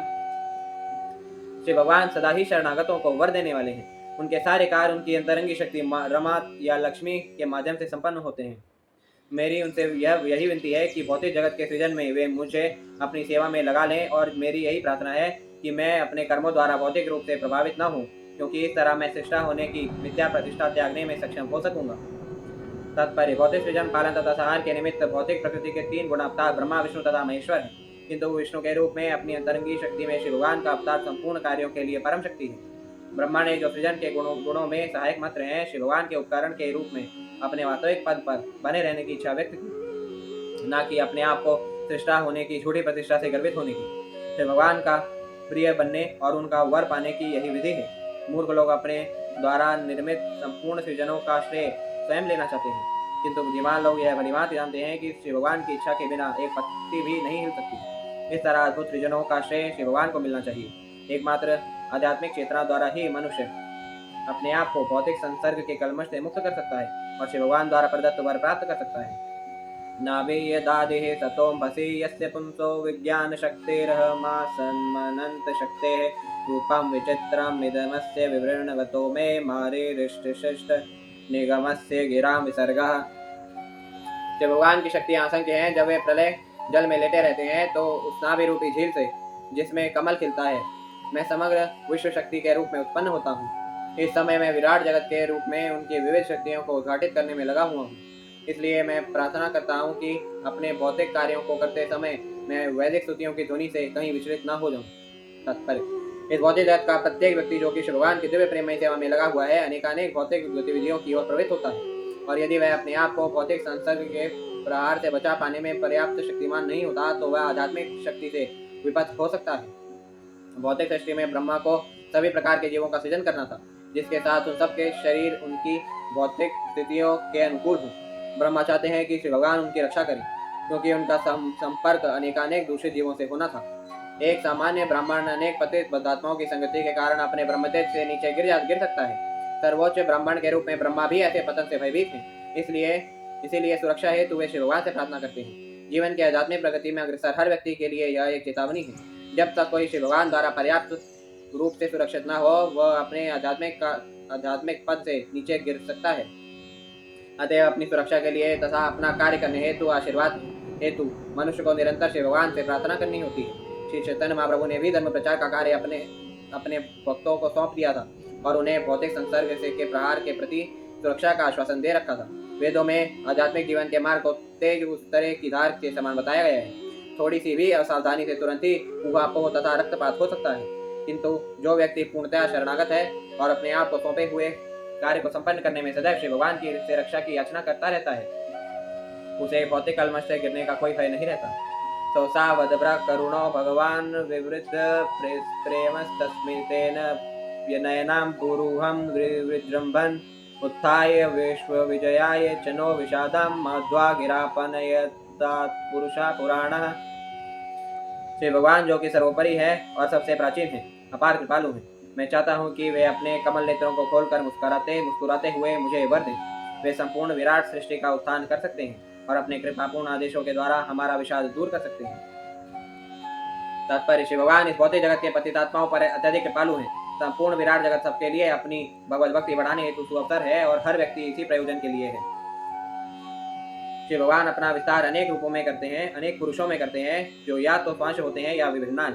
व्यष्टि आत्माओं वाले जीव उनके विभिन्नांश हैं, जबकि स्वांश स्वयं श्री भगवान होते हैं। स्वांश सेवे होते हैं और विभिन्नांश आनंद तथा ज्ञान के सर्वोच्च स्वरूप के साथ दिव्य आनंद के आदान प्रदान हेतु सेवक होते हैं। जो मुक्तात्मा है वे बिना भौतिक कल्पित विचारों के सेव्य तथा सेवक के आनंदमय आदान प्रदान में सम्मिलित हो सकते हैं। सेव्य तथा सेवक के बीच ऐसे दिव्य आदान प्रदान का विशिष्ट उदाहरण गोपियों के साथ संपन्न की गई उनकी रासलीला है। गोपियां अंतरंगी शक्ति की सेवक अंश हैं और अतएव रासलीला नृत्य में श्री भगवान के सम्मिलित होने को कभी भी पुरुष तथा स्त्री के संसारी संबंध जैसा नहीं मानना चाहिए। प्रत्युत श्री भगवान तथा जीवों के मध्य विचारों के आदान प्रदान की यह सर्वोच्च सिद्धावस्था है। श्री भगवान पतितात्माओं को जीवन की सर्वोच्च सिद्धि के लिए अवसर प्रदान करते हैं। ब्रह्मा को संपूर्ण विराट जगत की व्यवस्था का भार सौंपा गया है, अतएव वे श्री भगवान के से आशीर्वाद मांगते हैं जिससे वे अपने इस कार्य को संपन्न कर सके। मैत्रेय उवाच स्वय संभवं विष्णुषाम्येवं तपो विद्या समाधिवे यावन् मनोवचा स्तुत्वा विरराम सखिन्नवत्। श्री मैत्रेय मुनि ने कहा, हे विदुर, अपने प्राकट्य के स्रोत अर्थात श्री भगवान को देखकर ब्रह्मा ने अपने मन तथा वाणी की क्षमता के अनुसार उनकी कृपा हेतु यथासंभव स्तुति की। इस प्रकार स्तुति करने के बाद वे मौन हो गए, मानो अपनी तपस्या, ज्ञान तथा मानसिक एकाग्रता के कारण वे थक गए हों। तात्पर्य, ब्रह्मा में ज्ञान का प्रकाश इसलिए हुआ क्योंकि श्री भगवान उनके हृदय में विराजमान थे। सृजित होने के बाद ब्रह्मा अपने प्राकट्य के स्रोत को सुनिश्चित नहीं कर पाए, किंतु तपस्या तथा मानसिक एकाग्रता के बाद वे अपने जन्म के स्रोत को देख सके और इस तरह अपने हृदय के माध्यम से उन्हें प्रकाश प्राप्त हुआ। बाह्य गुरु तथा आंतरिक गुरु दोनों ही श्री भगवान का प्रतिनिधित्व करते हैं। जब तक ऐसे प्रामाणिक प्रतिनिधित्व से किसी का संपर्क नहीं हो जाता तब तक वह अपने आप को गुरु नहीं कह सकता। ब्रह्मा को बाह्य गुरु से सहायता लेने का अवसर ही नहीं था, क्योंकि उस समय ब्रह्मांड में वे ही एकमात्र प्राणी थे। एकमात्र ब्रह्मा की स्तुतियों से प्रसन्न होकर श्री भगवान ने उन्हें प्रत्येक वस्तु के विषय में भीतर से प्रबुद्ध किया। अथाभिप्रेतमन्वीक्ष्य ब्रह्मणो मधुसूदनः विचक्षण चित्तसं तेन कल्पव्यधिकराम्भसा लोकसंस्थान विज्ञान आत्मना परिखिद्यतः तमाहागाधया वाचा कश्मलम शमयन्निव। भगवान ने देखा कि ब्रह्मा विभिन्न लोकों की योजना बनाने तथा उनके निर्माण को लेकर अतीव चिंतित हैं और प्रलयंकारी जल को देखकर खिन्न हैं। वे ब्रह्मा के मनोभाव को समझ गए तथा उन्होंने उत्पन्न मोह को दूर करते हुए गंभीर एवं विचारपूर्ण शब्द कहे। तात्पर्य, प्रलयंकारी जल इतना भयावना था कि इसे देखकर ब्रह्मा तक विचलित हो गए थे और अत्यंत चिंतित थे कि विभिन्न जीवों को यथा मनुष्येतर तथा अति मानवीय प्राणियों को स्थान देने हेतु बाह्य आकाश में विभिन्न लोकों को किस तरह स्थापित किया जाए। ब्रह्मांड के सारे लोक प्रकृति के गुणों के प्रभाव के अधीन विभिन्न कोटि के जीवों के अनुसार स्थित हैं। प्रकृति के गुण 3 हैं और परस्पर मिलाने पर ये 9 हो जाते हैं और जब इन 9 को मिलाया जाता है तो वे 81 बन जाते हैं। इसके बाद ये 81 भी परस्पर मिलकर इतनी संख्या में हो जाते हैं कि भ्रम बढ़ता ही जाता है। ब्रह्मा को निश्चित संख्या में बद्ध जीवों को विभिन्न स्थानों तथा पदों पर स्थापित करना था। यह कार्य ब्रह्मा को ही करना था और ब्रह्मांड में अन्य कोई ऐसा नहीं जो यह समझ भी पाता हो कि यह कार्य कितना कठिन था। किंतु शिव भगवान की दया से ब्रह्मा इस गुरुतर कार्य को इतनी दक्षता से संपन्न कर सके कि हर व्यक्ति विधाता अर्थात नियामक की करामात देखकर चकित है। श्री भगवान वाच मा वेद गर्भगास्तंद्रीं सर्ग उद्यममावह तन्मया पादितं यग्रे यन्मां प्रार्थयते भवान। तब पूर्ण पुरुषोत्तम भगवान ने कहा, हे ब्रह्मा, हे वेद गर्भ, तुम सृजन करने हेतु ना तो निराश हो ना ही चिंतित हो। तुम जो मुझसे मांग रहे हो वह तुम्हें पहले ही दिया जा चुका है। तात्पर्य, श्री भगवान या उनके प्रामाणिक प्रतिनिधि द्वारा अधिकार प्रदत्त कोई पुरुष पहले ही आशीर्वाद पा लेता है और उसी तरह उसे सौंपा हुआ कार्य भी। निस्संदेह उस व्यक्ति को जिसे ऐसा उत्तरदायित्व सौंपा गया हो सदैव अपनी अक्षमता से अवगत होना चाहिए और अपने कर्तव्य के सफलता पूर्ण संपादन के लिए श्री भगवान की कृपा के लिए अपेक्षा करनी चाहिए। उसे इसलिए गर्वित नहीं होना चाहिए कि उसे कोई प्रशासनिक कार्य सौंपा गया है। भाग्यशाली वह है जिसे ऐसा कार्य सौंपा गया है और यदि वह इस भाव में सदैव स्थिर रहता है कि मैं परमेश्वर की इच्छा के अधीन हूँ तो अपने कार्य के संपादन में उसका सफल होना सुनिश्चित है। अर्जुन को कुरुक्षेत्र की युद्ध भूमि में युद्ध करने का कार्य सौंपा गया था और उसे यह कार्य सौंपने के पूर्व ही श्री भगवान उसके विजय की व्यवस्था कर चुके थे। किंतु अर्जुन श्री भगवान की अधीनता के प्रति सदैव सचेत रहा और इस उत्तरदायित्व में उसने उन्हें अपना परम मार्गदर्शक स्वीकार किया। जो भी व्यक्ति किसी उत्तरदायित्वपूर्ण कार्य को संपन्न करने हेतु गर्वित रहता है किंतु उसका श्रेय श्री भगवान को नहीं देता, वह निश्चय ही मिथ्याभिमानी है और वह कोई भी कार्य ढंग से संपन्न नहीं कर सकता। ब्रह्मा तथा उनके पच्चीनों का अनुसरण करने वाली गुरु शिष्य परंपरा के व्यक्ति सदैव श्री भगवान की दिव्य प्रेममयी सेवा संपन्न करने में सफल होते हैं। भूयस्त्वं तपा तिष्ठ विद्यां चैव मदाशयां ताभ्यां मंतर्यदि ब्रह्मन् लोकान्तरक्ष्यस्य पावृतान्। हे ब्रह्मा, तुम अपने आप को तपस्या तथा ध्यान में स्थित करो और मेरी कृपा पाने हेतु ज्ञान के सिद्धांतों का पालन करो। इन कार्यों से तुम अपने हृदय के भीतर से हर बात को समझ सकोगे। तात्पर्य, किसी सौंपे गए उत्तरदायित्वपूर्ण कार्य को संपन्न करने में लगे हुए विशिष्ट कार्य व्यक्ति के प्रति श्री भगवान द्वारा प्रदर्शित दया अकल्पनीय है, किंतु उनकी यह दया भक्ति में सेवा के प्रति हमारी तपस्या तथा अध्यवसाय के कारण प्राप्त होती है। ब्रह्मा को लोकों का सृजन करने का कार्य सौंपा गया था। श्री भगवान ने उन्हें आदेश दिया था कि ध्यान करने पर वे आसानी से जान सकेंगे कि लोगों को कहाँ पर और किस तरह व्यवस्थित किया जाए।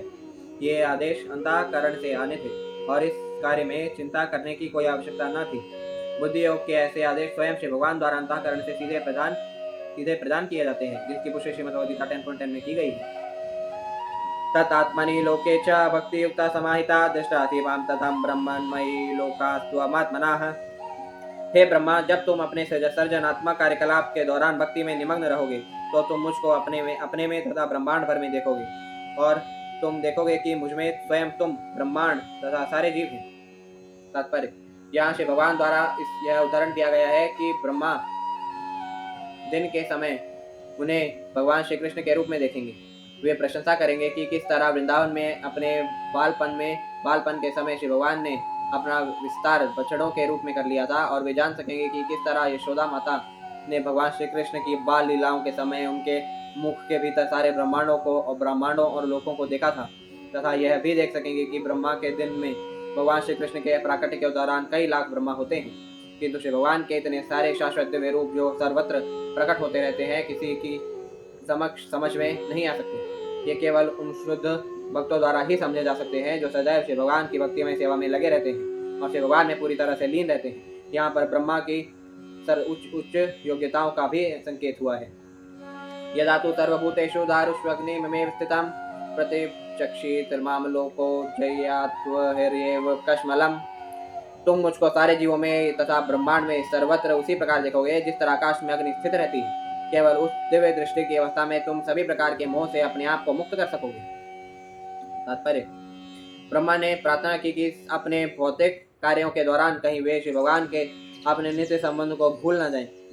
उस प्रार्थना के उत्तर में शिव भगवान ने कहा कि उन्हें यह विचार तक मन में नहीं लाना चाहिए कि वे शिव भगवान की सर्वशक्तिमत्ता के संबंध रखे बिना रह भी सकते हैं। यहाँ पर काष्ठ के भीतर अग्नि का उदाहरण दिया गया है।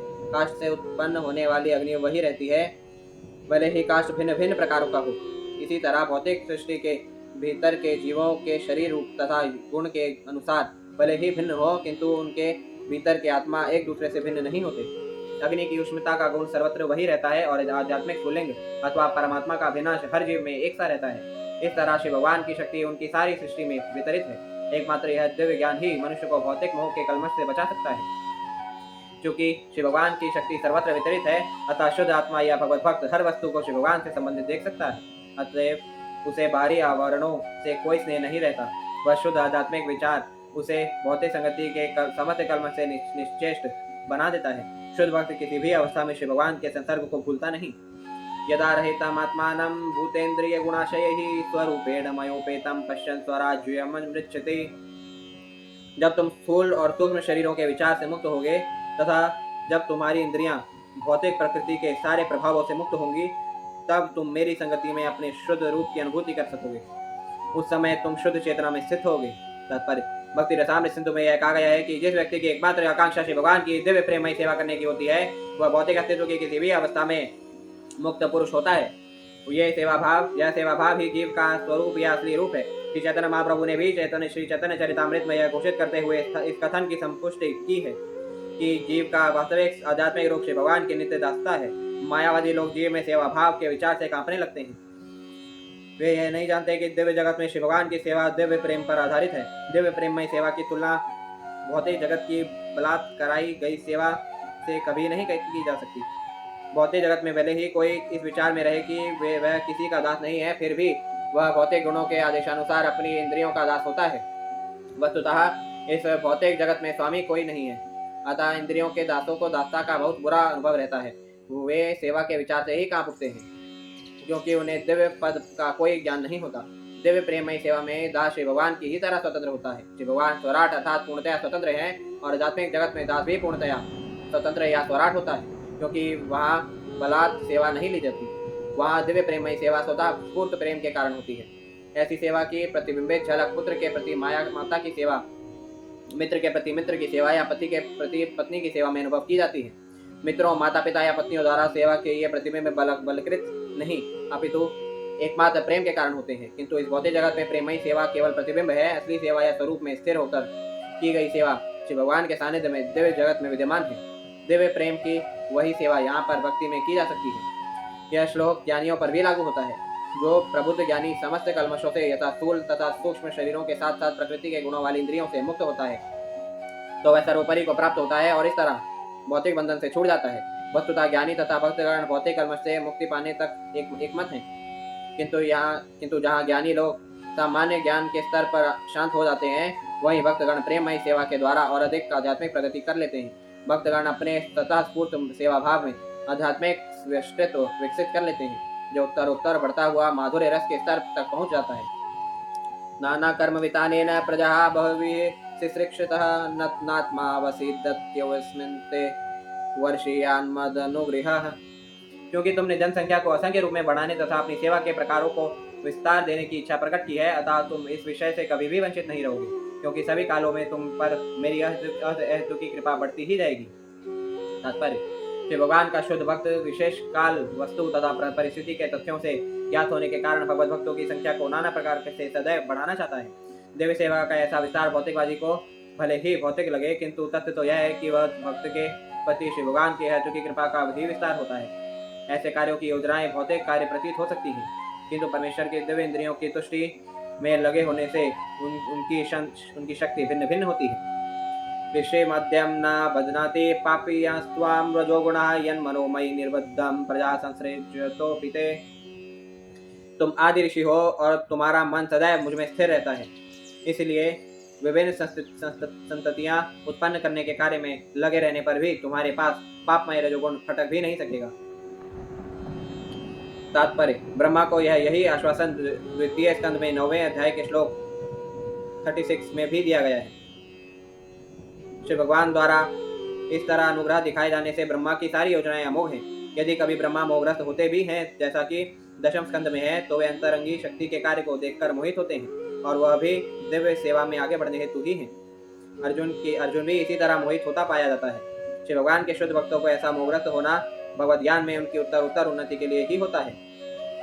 या तो हम भवता त्वद्य दुर्विज्ञेयोपि देहिनाम यन्मां त्वं मन्यसे युक्तं भूतेन्द्रिय गुणात्मभेः।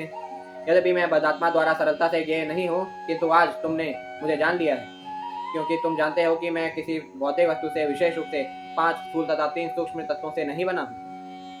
तात्पर्य, सर्वोच्च परम सत्य के ज्ञान के लिए यह आवश्यक नहीं है कि भौतिक जगत का निषेध किया जाए, अपितु इसके लिए आध्यात्मिक जगत का ज्ञान आवश्यक है।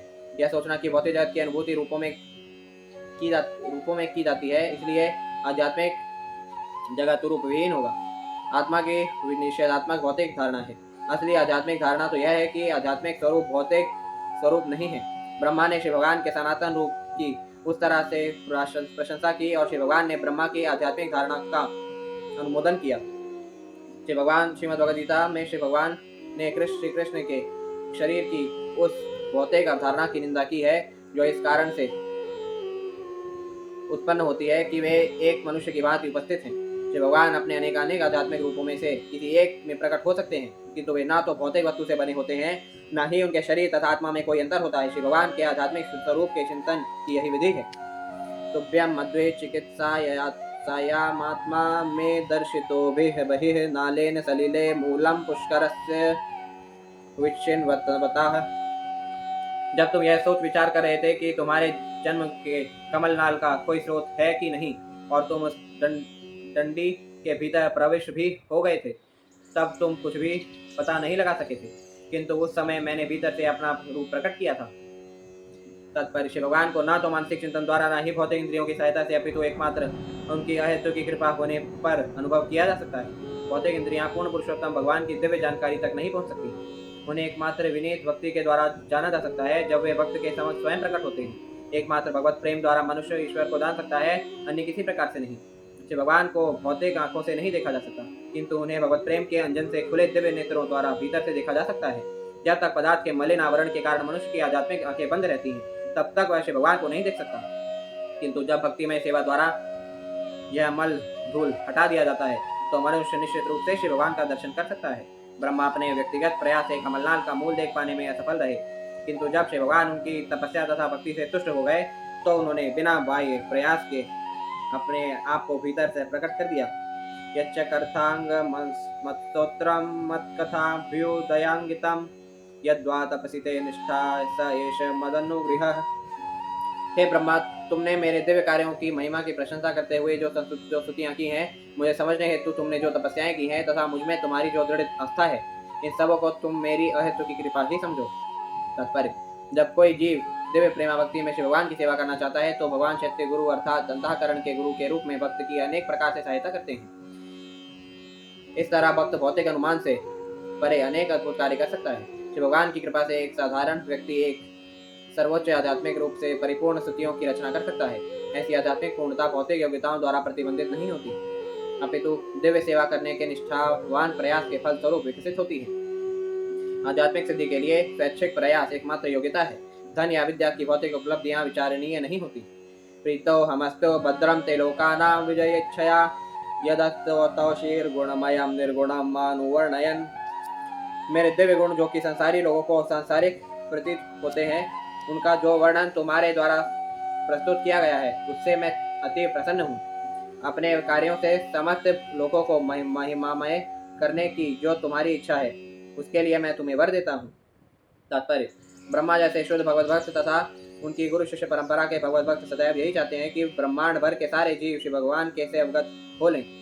भक्त की इस इच्छा को सदैव श्री भगवान का आशीर्वाद प्राप्त होता है। कभी कभी निरविशेषवादी लोग भगवान नारायण की कृपा के लिए तत्व गुण के साकार रूप में उनकी प्रार्थना करते हैं, किंतु ऐसी प्रार्थनाओं से श्री भगवान तुष्ट नहीं होते, क्योंकि इसे उनके वास्तविक दिव्य गुणों का गुणगान नहीं हो पाता। श्री भगवान के शुद्ध भक्त उन्हें सदैव अतिशय प्रिय होते हैं, यद्यपि वे सभी जीवों के प्रति सदा कृपालु और दयापूर्ण रहते हैं।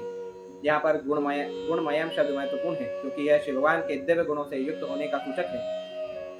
यह एतेन पुमान् नित्यं स्तुत्वा स्तोत्रेण मा भजेत् तस्याशु संप्रसीदेयं सर्वकामरवेश्वरः। जो भी मनुष्य ब्रह्मा की तरह प्रार्थना करता है और इस तरह जो मेरी पूजा करता है, उसे शीघ्र ही यह वर मिलेगा कि उसकी सारी इच्छाएं पूरी हों, क्योंकि मैं समस्त वरों का स्वामी हूँ। तात्पर्य, ब्रह्मा द्वारा की गई स्तुति को कोई भी ऐसा व्यक्ति नहीं कर सकता है जो अपनी इंद्रिय तृप्ति करने का इच्छुक है। ऐसी स्तुतियों का चयन वही व्यक्ति कर सकता है जो श्री भगवान की सेवा करके उन्हें तुष्ट करना चाहता है। श्री भगवान दिव्य प्रेमयी सेवा विषयक समस्त इच्छाएं निश्चय ही पूरी करते हैं, किंतु वे भक्तों के सनकों को पूरा नहीं कर सकते, भले ही ऐसे आकस्मिक भक्तजन सर्वोत्कृष्ट प्रार्थनाएं क्यों न करें। पूर्तेन तपसा यज्ञार्दानैर्योग समाधिना राद्धं निःश्रेयसं पुंसा मत्प्रीतिस्तत्त्वविन्मतम्। दक्ष अध्यात्मवादियों का यह मत है कि परंपरागत सत्कर्म, तपस्या, यज्ञ, दान, योग, कर्म, समाधि आदि संपन्न करने का चरम लक्ष्य मेरी तुष्टि का आवाहन करना है। तात्पर्य, मानव समाज में अनेक परंपरागत पुण्य कर्म है, यथा परोपकार, उपकार, राष्ट्रीयता, अंतरराष्ट्रीयता, दान, यज्ञ, तप तथा समाधि में ध्यान। किंतु ये सब तभी लाभप्रद हो सकते हैं जब इनसे पूर्ण पुरुषोत्तम भगवान की तुष्टि हो सके। किसी भी कार्य की पूर्णता, चाहे वह सामाजिक हो, राजनीतिक, धार्मिक या परोपकार संबंधी, से भगवान को तुष्ट करने में है। सफलता का यह रहस्य भगवत भक्तों को ज्ञात है, जिसका प्रत्यक्ष उदाहरण कुरुक्षेत्र के युद्ध स्थल में अर्जुन द्वारा प्रस्तुत किया गया। अर्जुन एक नेक अहिंसक मनुष्य के रूप में अपने पारिवारिक जनों से युद्ध नहीं करना चाहता था, किंतु जब वह यह समझ गया कि भगवान श्री कृष्ण युद्ध चाहते हैं और कुरुक्षेत्र में इसकी योजना उन्हीं की है, तो उसने अपनी प्रसन्नता का परित्याग करके श्री भगवान की प्रसन्नता के लिए युद्ध किया। सारे बुद्धिमान जनों के लिए यही उचित निर्णय है। मनुष्य को एकमात्र चिंता अपने कार्यों द्वारा श्री भगवान को तुष्ट करने की होनी चाहिए। यदि श्री भगवान किसी कार्य से, चाहे वह कैसा भी हो, तुष्ट हो जाते हैं तो वह सफल है, अन्यथा यह समय का अपव्यय मात्र है। समस्त यज्ञ, तप, यौगिक, समाधि तथा अन्य उत्तम एवं पूर्ण पुण्य कार्यों का यही मानदंड है।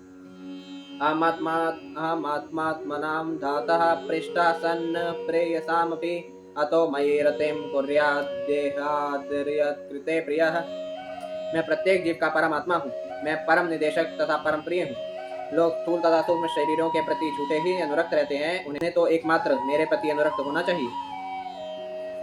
तात्पर्य, पूर्ण पुरुषोत्तम भगवान तो बद्ध तथा मुक्त दोनों ही दशाओं में परम प्रिय हैं।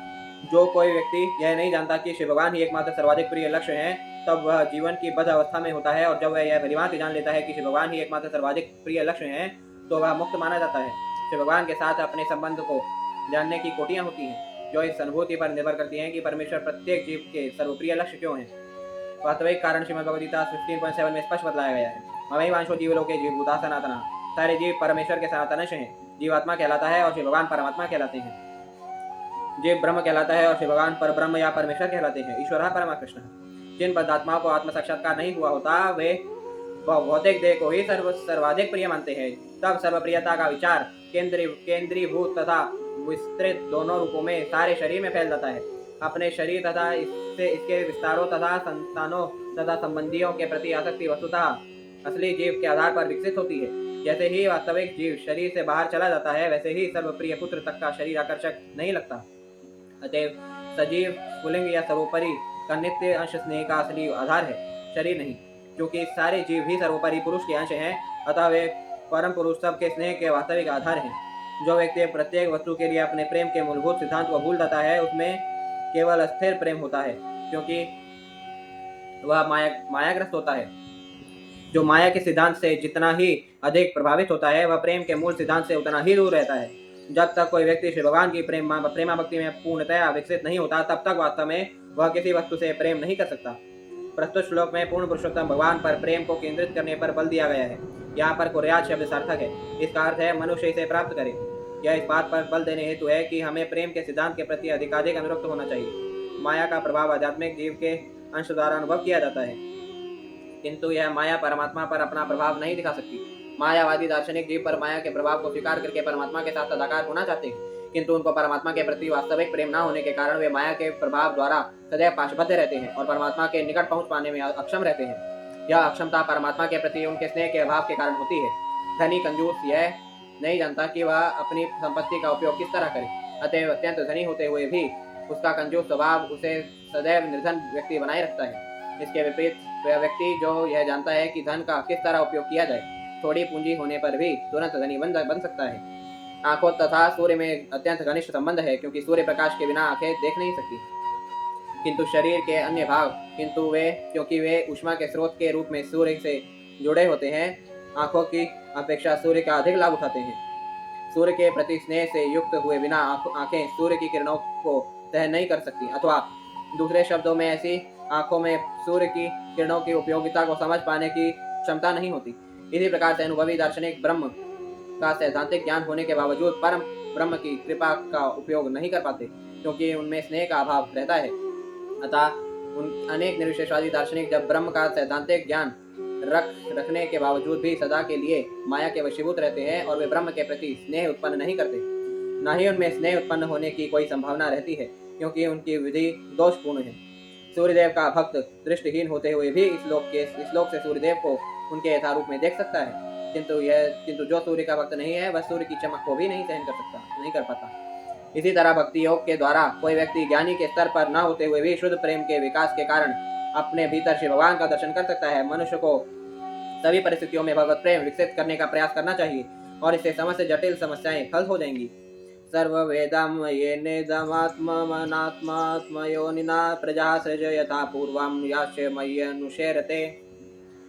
मेरे आदेशों का पालन करके तुम पहले की तरह अपने पूर्ण वैदिक ज्ञान से तथा सर्व कारण के कारण रूप मुझसे प्राप्त कर अपने शरीर द्वारा जीवों को उत्पन्न कर सकते हो। मैत्रेय उवाच तस्मा एवं जगत सृष्टे प्रधान पुरुषेश्वरः व्यज्येदं स्वेन रूपेण कंजनाभ्यस्तिरोधते।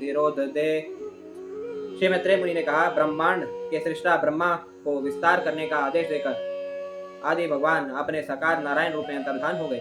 तात्पर्य, ब्रह्मांड का सृजन करने के पूर्व ब्रह्मा ने श्री भगवान के दर्शन किए। चतुश्लोकी भागवत की यही व्याख्या है। जब सृजन ब्रह्मा के कार्य की प्रतीक्षा में था, तब ब्रह्मा ने श्री भगवान को देखा, अतः श्री भगवान सृष्टि के पूर्व अपने साकार रूप में विद्यमान थे। उनका सनातन रूप ब्रह्मा के प्रयास से सृजित नहीं हुआ, जैसा कि कम बुद्धि वाले लोगों की कल्पना है। श्री भगवान अपने यथारूप में ब्रह्मा के समक्ष प्रकट हुए और उसी रूप में उनके सामने से अदृश्य हो गए। यह रूप भौतिकता से कलुषित नहीं है। इस प्रकार श्रीमद्भागवतम के 33 स्कंद के अंतर्गत सृजनशीलता के लिए ब्रह्मा द्वारा स्तुति नामक 9वें अध्याय की भक्ति वेदांत तात्पर्य पूर्ण हुए।